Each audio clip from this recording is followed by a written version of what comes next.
Hello दोस्तों, नमस्कार। आप सभी का स्वागत है हमारे चैनल केमिस्ट्री नॉवल में।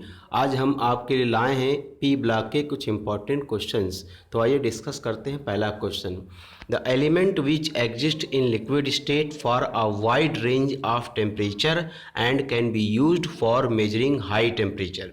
देखिए, गैलियम एक ऐसा मेटल है जिसका मेल्टिंग पॉइंट बहुत ही कम होता है, और मेल्टिंग पॉइंट बहुत कम होने के कारण ये गर्मियों में पिघल जाता है, मेल्ट हो जाता है। और गैलियम का बॉइलिंग पॉइंट बहुत ज़्यादा होने के कारण इसका इस्तेमाल हाई टेम्परेचर को मापने में किया जाता है। इसलिए इसका करेक्ट ऑप्शन हो जाएगा सी, गैलियम। लेते हैं अगला question, which of the following is Lewis acid. देखिए, बोरॉन फैमिली के सभी मेंबर्स इलेक्ट्रॉन डेफिशिएंट होते हैं। इलेक्ट्रॉन डेफिशिएंट होने के कारण इनके जितने भी कंपाउंड होते हैं वो लुईस एसिड की तरह बिहेव करते हैं। तो एल्युमिनियम क्या है? बोरॉन फैमिली का मेंबर है। इसलिए इसका करेक्ट ऑप्शन हो जाएगा ए, AlCl3। लेते हैं अगला question, The geometry of the complex species can be understood from the knowledge of type of hybridization of orbitals of central atom. The hybridization of orbitals of central atom in BOH का whole 4 minus and the geometry of the complex are respectively. देखिए, boron के अंदर d orbital नहीं होता है, इसलिए sp3d2 और dsp2 hybridisation नहीं हो सकता। यानी इसके अंदर sp3 हाइब्रिडाइजेशन होगा, और sp3 हाइब्रिडाइजेशन का शेप कैसा होता है? टेट्राहेड्रल। इसलिए इसका करेक्ट ऑप्शन हो जाएगा ए, sp3 टेट्राहेड्रल। लेते हैं अगला question, which of the following oxide is acidic in nature. देखिए, बोरॉन फैमिली के मेंबर में बोरॉन का जो ऑक्साइड होता है वो एसिडिक होता है। एल्युमिनियम और गैलियम का ऑक्साइड एम्फोटेरिक होता है। इंडियम और थैलियम के ऑक्साइड बेसिक होते हैं। इसलिए इसका करेक्ट ऑप्शन हो जाएगा ए, B2O3। लेते हैं अगला क्वेश्चन,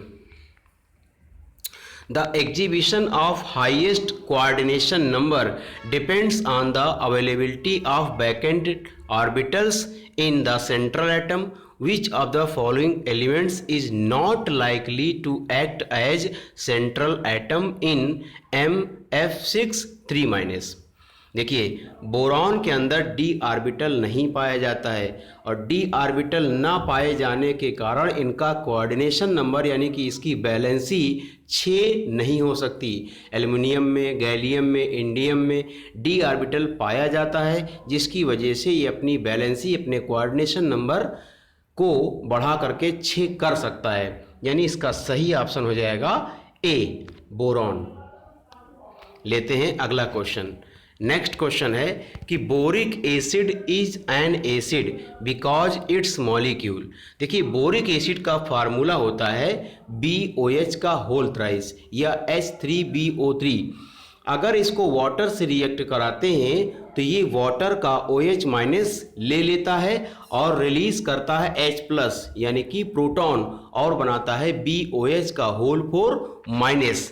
यानी इसका करेक्ट ऑप्शन हो जाएगा c, except OH minus from water and releasing proton.